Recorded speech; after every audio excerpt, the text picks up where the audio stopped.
महासभा के होंगे जमकर हड़कंप। वक्फ कानून आज सुप्रीम से सुनवाई, 15 अप्रैल को याचिका की सुनवाई की दी गई तय। वक्फ कानून पर की जल्द सुनवाई की मांग।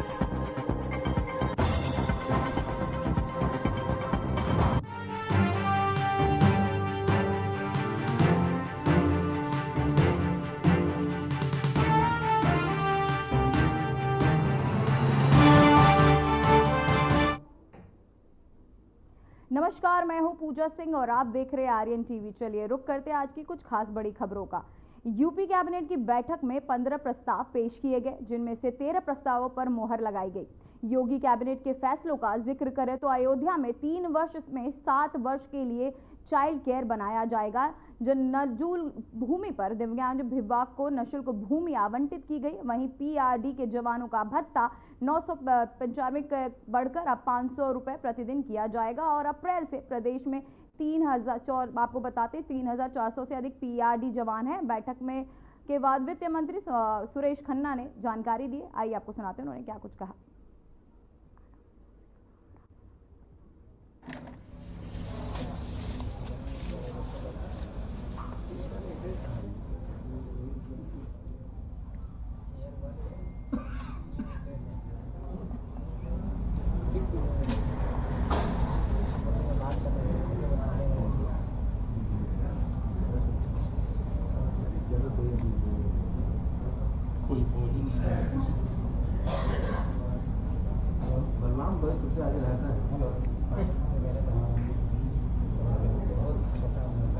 दो लोग आपके नाम में 2 लोग।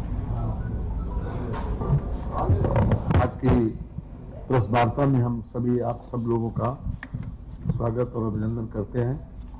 आज की मंत्रिपरिषद में 15 प्रस्ताव आए थे, जिसमें से 2 प्रस्ताव डिफर हुए, एक पहला और एक चौथा।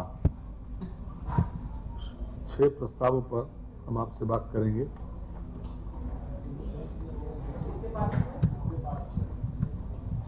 13 प्रस्ताव पास हुए हैं।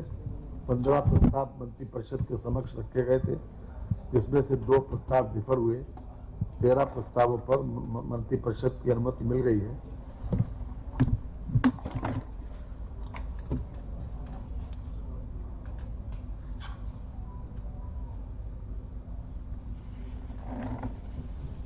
ये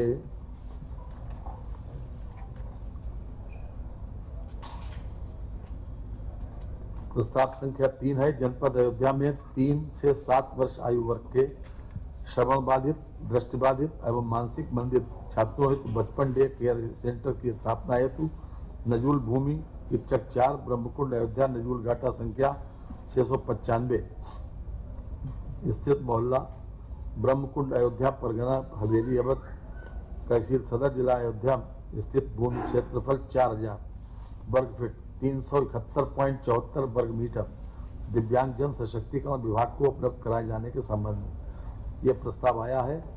इन लोगों के लिए खास तौर से इसको निःशुल्क भूमि जिला दिव्यांग जन सशक्तिकरण अधिकारी अयोध्या को हस्तांतरित किए जाने पर मंत्रिपरिषद ने सहमति प्रदान कर दी है। इसके बाद प्रस्ताव संख्या 5 है। ये जनपद अयोध्या में प्रस्तावित 300 शैय्या चिकित्सालय के निर्माण हेतु पुराने सीतापुराई हॉस्पिटल की भूमि चिकित्सा स्वास्थ्य एवं परिवार कल्याण विभाग के नाम हस्तांतरित किए जाने के संबंध में आज मंत्रिपरिषद ने अपनी स्वीकृति दे दी। ये 6.67 हेक्टेयर जी 300 शैय्या अस्पताल नहीं, आई अस्पताल की तो जमीन है। सीतापुर हाई हॉस्पिटल की जमीन अयोध्या में जो थी सरप्लस, उसको जमीन को दे दिया गया है। मंत्रिपरिषद की सहमति आज मिल गई, जिस पर ये कुल मिलाकर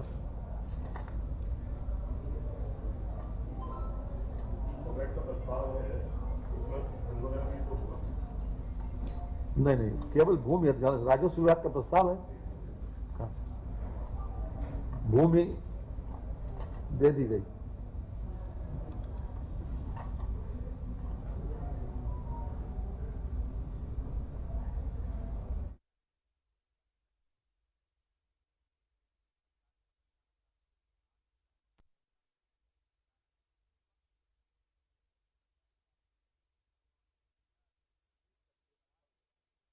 12,798 वर्ग मीटर।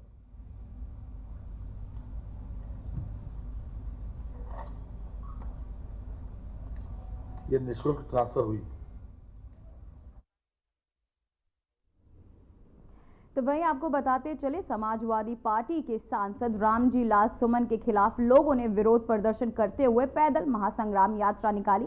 जैसे ही यात्रा आगे बढ़ी, पुलिस मौके पर पहुंची और प्रदर्शनकारियों को रोकने की कोशिश की, जिसके बाद उन्हें हिरासत में ले लिया गया। तो वहीं आपको बताते चले, हिरासत में लिए गए सभी प्रदर्शनकारियों को इको गार्डन भेजा जा रहा है। इस घटना से राजनीतिक हलकों में हलचल मचा दी है।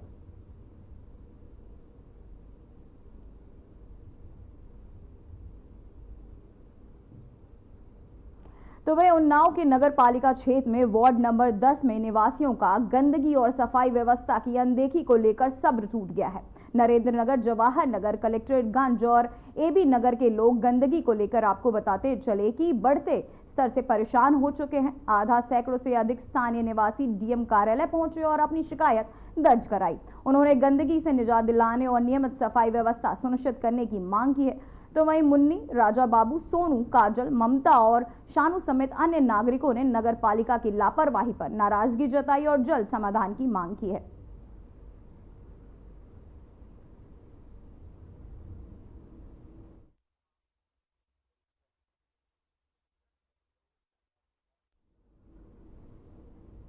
तो वहीं हरदोई के बेबीगंज थाना क्षेत्र में भैन गांव में एक सनसनीखेज हत्या हुई, जहां एक युवक की फरसे से हत्या कर दी गई। मृतक सरपंच महावत की पत्नी की तहरीर पर 12 नामजद और 25-30 अज्ञात लोगों के खिलाफ मामला दर्ज किया गया है।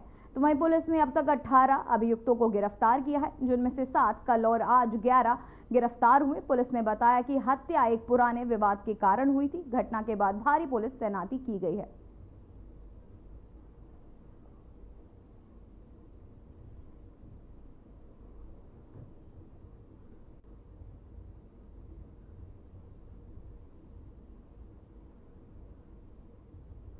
तो वहीं ग्रेटर नोएडा के बिसरक क्षेत्र में पुलिस और बदमाश के बीच चेकिंग के दौरान मुठभेड़ हुई। इस मुठभेड़ में शातिर बदमाश घायल हो गया, जिसे तुरंत अस्पताल में भर्ती कराया गया। पुलिस ने घटना में युक्त अवैध तमंचा और बाइक बरामद की।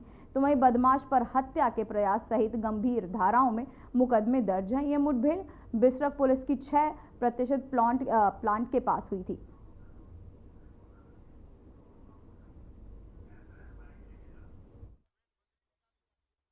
कुछ समय पहले थाना बिसरक क्षेत्र के अंतर्गत एक घटना हुई थी, जिसमें एक ससुर ने अपने दामाद पर एक सोनू नाम के शूटर के द्वारा गोली चलवाई थी। इस घटना का मुख्य कारण यह था कि ससुर इस शादी से नाराज था और ये शादी नाते रिश्तेदारी में हुई थी, इसलिए वो अपनी बेटी और अपने दामाद दोनों से ही नाराज था। उसने एक सोनू नाम के शूटर को हायर किया था। आज इसी संदर्भ में पुलिस मुठभेड़ के उपरांत सोनू की गिरफ्तारी हुई। सोनू के बाएं पैर में गोली लगी और तुरंत ही उसको पास वाले अस्पताल में उपचार के लिए भेजा गया। उसके पास से एक तमंचा, एक खोखा कारतूस, एक जिंदा कारतूस बरामद नहीं हुआ है। इसके ऊपर पूर्व में भी अलीगढ़ के 2 मुकदमे मिले।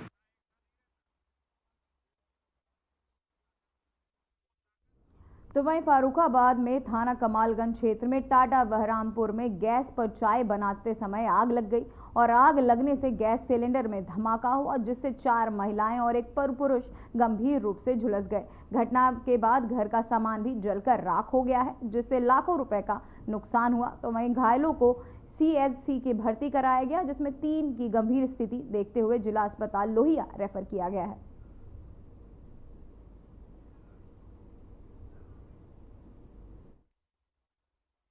नाम है आपका? रेवती। कहाँ रहती हो? टाटा बहरामपुर। तो कैसे सिलेंडर फट गया, कैसे जल गई? इनके घर आग इनके घर सिलेंडर फट गया। तो किनके घर पे? किनके सिलेंडर फटा? अमर सिंह के ना लड़का को। हाँ हाँ। तो कितने लोग घायल हुए इनमें? 2 लोग ज्यादा घायल है। कौन कौन? हमारी बिटिया। आप और? हमारी बिटिया आई। बिटिया कहाँ है तुम्हारी? कुली पर आई पड़ी उधर। कहाँ? ये कुली पर थी, हमारे हमें देखा ना आई थी। अच्छा। हाँ, हमारी बिटिया हमारी भैया मर गई, तो देखा ना आई थी। 1 लाख की मेरी भैया मर गई भैया, जो 10 दिन में। भैया कैसे मरेगी? अरे भैया का बताओ, इधर नहीं पाई बीमार। डॉक्टर साहब, कमाल स्वास्थ्य केंद्र में घायल महिलाओं को लाया गया, क्या स्थिति और किसके द्वारा ये घायल महिला आई और कहाँ से आई थी? 4 महिलाएं हैं और एक पुरुष है। चारों महिलाएं जो है एम्बुलेंस 108 से आई हुई हैं और जो एक पुरुष है वो अपने सेल्फ आया हुआ है। ये जो है आग से जले हुए हैं। 4 महिलाएं जो हैं और जो पुरुष है उसको वैसे जनरल चोट लगी हुई है, इधर उधर भागने में या कूदने में शरीर में पैर में चोट लगी हुई है। ये टेंडर वगैरह पूरा सिलेंडर फटा है? हाँ, सिलेंडर फटा है, उसी में आग लगी, जैसा बताया गया है कि सिलेंडर फटा है। तो इसमें कितने महिलाओं को रेफर किया गया अभी तक? इसमें जो है 3 महिलाओं को रेफर किया। 3 महिलाओं को रेफर किया गया। और की स्थिति कैसी है? स्थिति एक महिला है लगभग उसको 45 से 50% जली हुई है, एक है लगभग 30% जली हुई है, एक है लगभग 10-15% जली हुई है, एक 10 से कम जली हुई है। तो अभी खाली एक महिला को रेफर किया गया? नहीं, हाँ, 2 महिलाओं को रेफर किया गया है और एक को, हाँ नहीं, 2 महिलाओं को और एक साथ में उसको अटेंडर के रूप में भेजा गया है क्योंकि वो भी जली हुई है, साथ में कोई नहीं था उसको।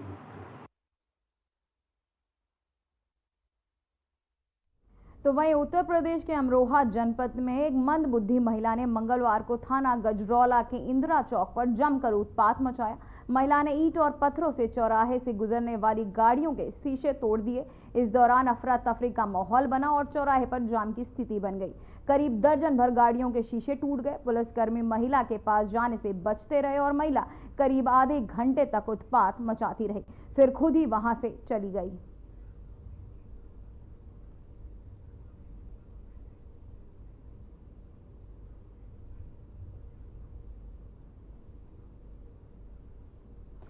तो वहीं अमरोहा के जिला अधिकारी निधि गुप्ता वत्स ने पोषण पखवाड़ा की रैली को कलेक्ट्रेट से रवाना किया। इस अवसर पर उन्होंने कहा कि गर्भावस्था से लेकर बच्चे के 2 वर्ष तक के 1000 दिन अत्यंत महत्वपूर्ण होते हैं।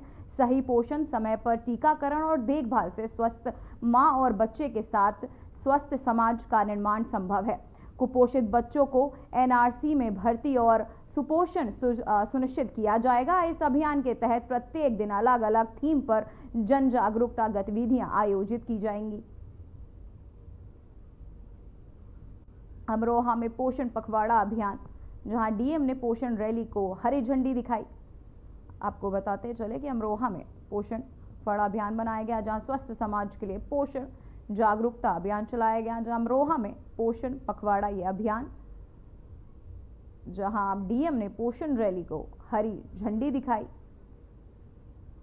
स्वस्थ समाज के लिए पोषण जागरूकता।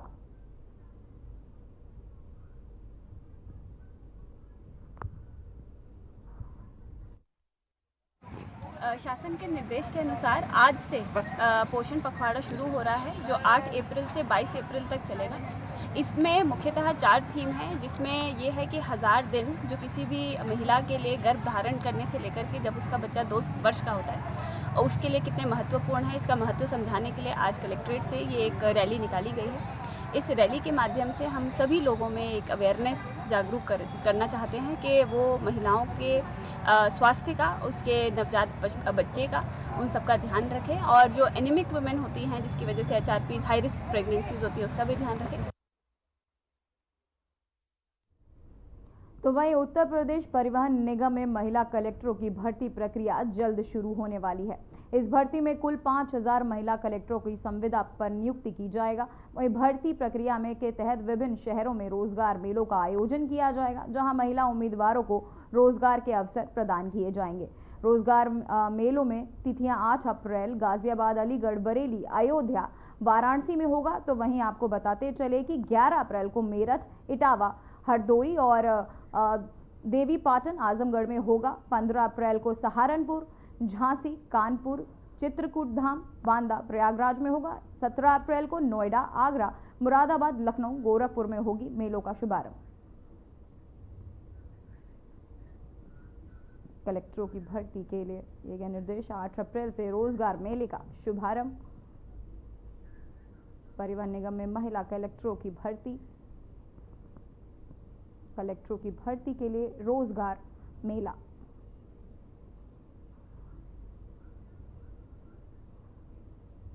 तो वहीं यूपी के फतेहपुर जिले के हदगांव थाना क्षेत्र के अंतर्गत आखिरी गांव में दिन दहाड़े हुए ट्रिपल हत्याकांड में पूरे इलाके में सनसनी फैला दी है।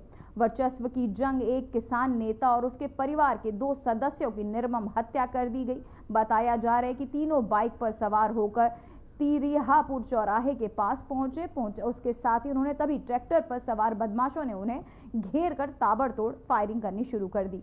गोलियों की आवाज से पूरा इलाका दहल उठा। तीनों की मौके पर ही मौत हो गई।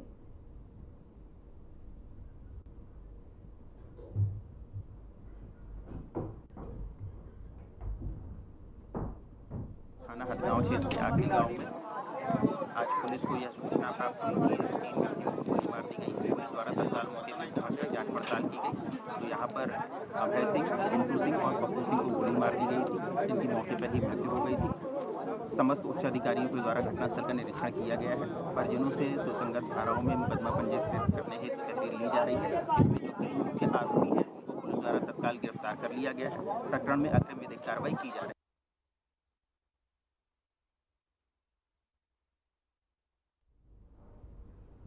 तो वहीं महाराष्ट्र के मुख्यमंत्री देवेंद्र फडणवीस ने हाल ही में टैरिफ के विषय पर बयान देते हुए कहा कि राज्य सरकार इन टैरिफ का गहन अवलोकन कर रही है और ये विश्लेषण महाराष्ट्र के दृष्टिकोण से किया जा रहा है। उन्होंने कहा कि इन टैरिफ में लागू होने के कुछ क्षेत्रों पर असर पड़ेगा, लेकिन इसके साथ ही राज्य के लिए नए व्यावसायिक अवसर भी उत्पन्न हो रहे हैं। मुख्यमंत्री फडणवीस ने आगे कहा, हमारा प्रयास इन व्यावसायिक अवसरों का सही आकलन करना और उसे सही दिशा में आगे बढ़ाना है।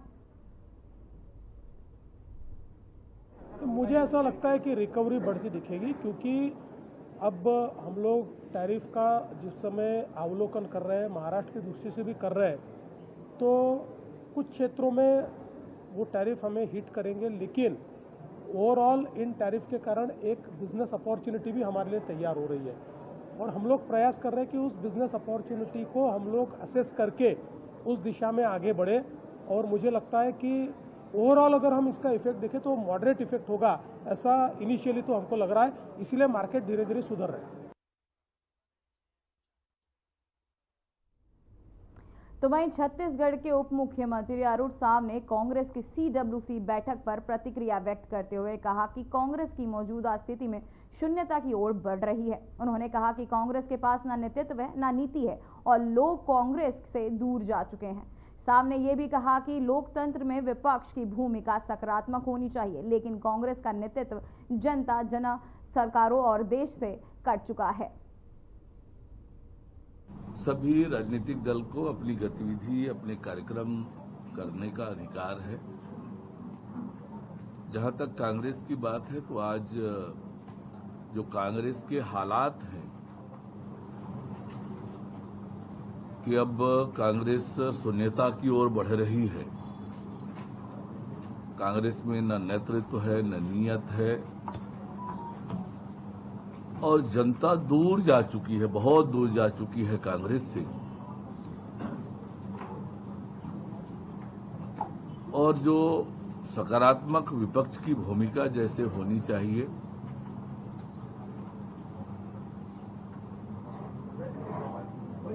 लोकतंत्र में सशक्त विपक्ष का, जागरूक विपक्ष का होना जरूरी है, परंतु जिस प्रकार से कांग्रेस का नेतृत्व चल रहा है, कांग्रेस पार्टी तो जनता से दूर जा चुकी है।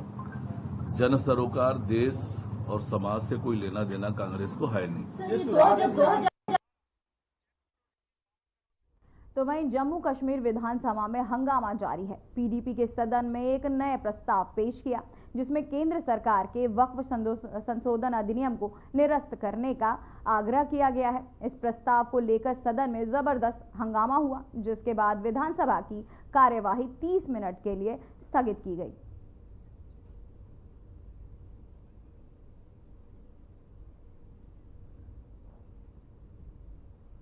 जम्मू कश्मीर विधानसभा में हंगामा। तो वहीं जम्मू कश्मीर के केंद्रीय गृह मंत्री अमित शाह ने आज राजभवन में अधिकारियों के साथ एक अहम बैठक की। इस बैठक में जम्मू कश्मीर की सुरक्षा स्थिति, विकास कार्य और प्रशासनिक सुधारों पर चर्चा की गई। जानकारी के अनुसार अमित शाह ने राज्य में कानून व्यवस्था बनाए रखने के लिए पुलिस और सुरक्षा बलों की कार्यप्रणाली पर विचार विमर्श किया और उन्हें आवश्यक दिशा निर्देश भी दिए। इसके अलावा विकास योजनाओं को शीघ्र क्रियान्वयन और नागरिकों की भलाई के लिए कई परियोजनाओं की समीक्षा भी की गई। इस बैठक में जम्मू कश्मीर के लेफ्टिनेंट गवर्नर, राज्य के प्रमुख सुरक्षा अधिकारियों और अन्य प्रशासनिक अधिकारियों भी मौजूद रहे।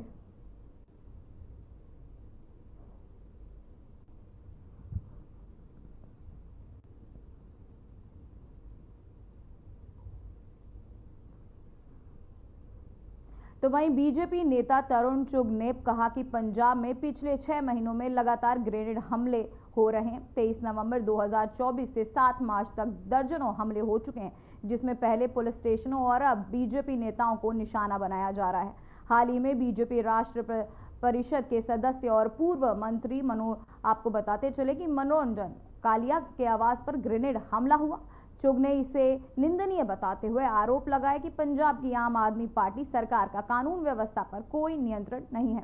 उन्होंने कहा कि आप सरकार आने के बाद पंजाब में रंगदारी, गैंग वॉर और आतंकी मॉड्यूल जैसे नए उद्योग खड़े हो गए हैं। पंजाब के अंदर लगातार पिछले 6 महीनों से 23 नवंबर 2024 से लेकर आज 7 मार्च तक दर्जनों ग्रेनेड हमले पहले पुलिस स्टेशन पर होने शुरू हुए, अब भाजपा नेताओं को निशाना बनाया जा रहा है। पहले अमृतसर में भाजपा नेता पर गोली चलाई गई और अब भारतीय जनता पार्टी के राष्ट्रीय परिषद के सदस्य व पूर्व प्रदेश अध्यक्ष और पूर्व मंत्री श्री मनोरंजन कालिया जी के निवास पर गत रात्रि लगभग 1 बजे ग्रेनेड हमला हुआ है। यह हमला दुखद है, निंदनीय है। इस हमले से यह स्पष्ट हो चुका है कि पंजाब की आम आदमी पार्टी की लॉ एंड ऑर्डर पर कोई कंट्रोल नहीं है। तो वही केंद्रीय मंत्री शिवराज सिंह चौहान ने इजराइल में खाद्य सुरक्षा और जलवायु परिवर्तन के खतरों से निपटने के उपायों पर चर्चा की। उन्होंने कहा, हम मिलकर खाद्य सुरक्षा की चुनौतियों का सामना कर सकते हैं और जलवायु परिवर्तन के प्रभाव को कम करके इसे बीज विकसित कर सकते हैं और जो बढ़ते तापमान में भी उत्पादन बढ़ा सके। चौहान ने यह भी कहा कि इजराइल में कई नवाचार होते हैं जिनका भारत में भी उपयोग किया जा सकता है। इस चर्चा के दौरान भारत और इजराइल के बीच एक MOU पर हस्ताक्षर किए गए, जिसे उन्होंने शब्दों से ज्यादा भावनाओं का आदान प्रदान बताया।